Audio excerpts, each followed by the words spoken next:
اللهم لبيك لبيك لا شريك لك لبيك إن আসসালামু আলাইকুম প্রিয় বন্ধুরা, আজকে হজ নিয়ে আপনাদের সামনে আলোচনা করব। হজ নিয়ে আমাদের বিভিন্ন ধরনের বিভিন্ন মতভেদ, বিভিন্ন ধরনের প্রশ্ন আসে আমাদের মনে। এই হজ কিভাবে চালু করা হলো, কবে থেকে নিয়ম শুরু হলো, প্রথমে কোন নবী কিভাবে হজ করেছিলেন, হজ কেন এবং কিভাবে মুসলমানের উপর ফরজ করা হলো, এগুলো জানার জন্য ভিডিওটি না টেনে সম্পূর্ণ দেখতে থাকুন। আজকে ইনশাআল্লাহ হজ নিয়ে বিস্তারিত আপনাদের সাথে আলোচনা করা হবে।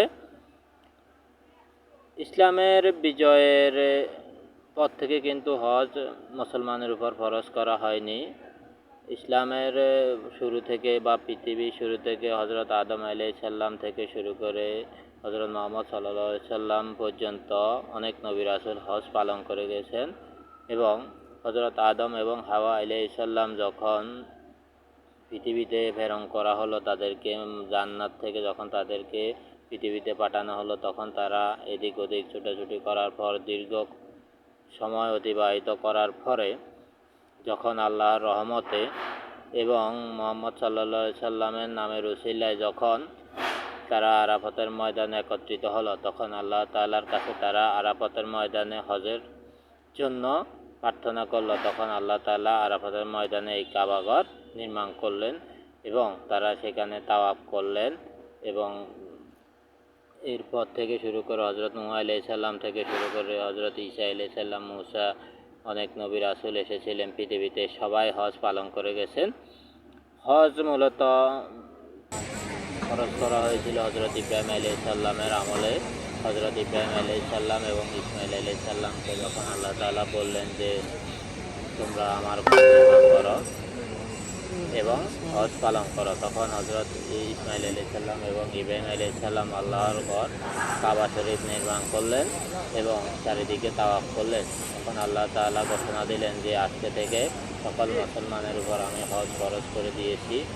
হজরত ইব্রাহিম আলাইহিস সালামকে আল্লাহ তাআলা বললেন যে তুমি এটা ঘোষণা দিয়ে দাও, সারা পৃথিবীর মানুষকে জানিয়ে দাও যে আজকে থেকে আল্লাহ তাআলা সবার উপরে হজ ফরজ করে দিয়েছেন। তখন হজরত ইব্রাহিম আলাইহিস সালাম মক্কার আবু কুরাইশ পাহাড়ে আরোহণ করেছিলেন এবং দুই কানে আঙ্গুল দিয়ে ডানে বামে এবং পূর্ব পশ্চিমে মুখ ফিরিয়ে ঘোষণা দিয়ে বলেছিলেন, হে লোক সব, তোমার পালনকর্তা নিজের গৃহ নির্মাণ করেছেন এবং তোমাদের উপর এই গৃহে হজ ফরজ করেছিলেন।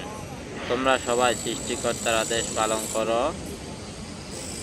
এক বর্ণনায় উল্লেখ রয়েছে যে হজরত ইব্রাহিম আলাইহিস সালাম ঘোষণা আল্লাহ তাআলার পক্ষ থেকে পুরো পৃথিবীতে মানুষের কাছে পৌঁছে দিয়েছিলেন।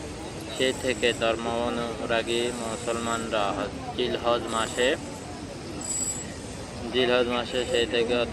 মুসলমানেরা জিলহজ মাসে হজ পালন করার জন্য দলে দলে কাবার দিকে আসতে শুরু করে এবং তখন থেকে ধর্ম অনুরাগী মুসলমানরা হজ পালন করা শুরু করেন। শুধু তাই নয়, হজরত ইব্রাহিম আলাইহিস সালাম যখন আল্লাহ তাআলার নির্দেশে আল্লাহ তাআলা যখন তাকে পরীক্ষা নিচ্ছিলেন, যে বলল যে তুমি তোমার স্ত্রী এবং পুত্র সন্তানকে সাহারা মরুভূমিতে নিয়ে রেখে আসো, তখন হজরত ইব্রাহিম আলাইহিস সালাম হজরত মরিয়ম আলাইহিস সালাম এবং ইসমাইল আলাইহিস সালামকে নিয়ে মরুভূমির এক প্রান্তে রেখে আসলো। যখন তাদের এখানে থাকার খাওয়া দাওয়া থেকে শুরু করে সব শুকাই গেল, তখন হজরত মরিয়ম আলাইহিস সালাম এদিক ওদিক ছুটাছুটি করতে লাগলো, সাফা মারওয়ার মাঝখানে ছুটাছুটি করতে লাগলো। আল্লাহ তাআলার কাছে পছন্দ হলো। আল্লাহ তাআলা এখন থেকে হাজিদের উপর ওইটা কি করে ফরজ করে দিয়েছেন, যখন হাজিরা হজ করতে যাবে তখন সাফা মারওয়া অবশ্যই দৌড়াদৌড়ি করতে হবে। আর প্রত্যেক মুসলমানের উপর হজ ফরজ, কারণ আল্লাহ তাআলার 5টা গুরুত্বপূর্ণ বিধানের মধ্যে হজ একটা গুরুত্বপূর্ণ বিধান। যদিও হজের কিছু বাধ্যবাধকতা আছে বা ক্যাটাগরি আছে, কারণ সবার দ্বারা তার হজ করা সম্ভব না। আল্লাহ তাআলা এই কারণে বিভিন্ন সিস্টেম অনুযায়ী এক একজনের উপর হজ ফরজ করে দিয়েছেন। এবং সর্বশেষ আমাদের প্রিয় নবী হযরত মুহাম্মদ সাল্লাল্লাহু আলাইহি সাল্লাম যখন মক্কা বিজয়ের দ্বিতীয় বছর এই বিদায় হজের ভাষণে হজ সবার জন্য হজ করেছেন, সবাইকে নিয়ে সবাই হাজিকে নিয়ে হজ করেছেন এবং ঘোষণা দিয়ে দিয়েছেন যে আজকে থেকে সকল মুসলমানের উপর আমি হজ ফরজ করে দিয়ে গেলাম, তোমরা অবশ্যই তোমাদের সাধ্য অনুযায়ী হজ পালন করবে। এরপরে তো হজরত মোহাম্মদ সাল্লাল্লাহু আলাইহি সাল্লাম মৃত্যু হলো, তখন থেকেই মুসলমান উম্মার জন্য হজ ফরজ এবং সবাই দলে দলে গিয়ে হজ করতেছে। আর সব ভিডিওটি ভালো লাগলে সবাই লাইক করবেন।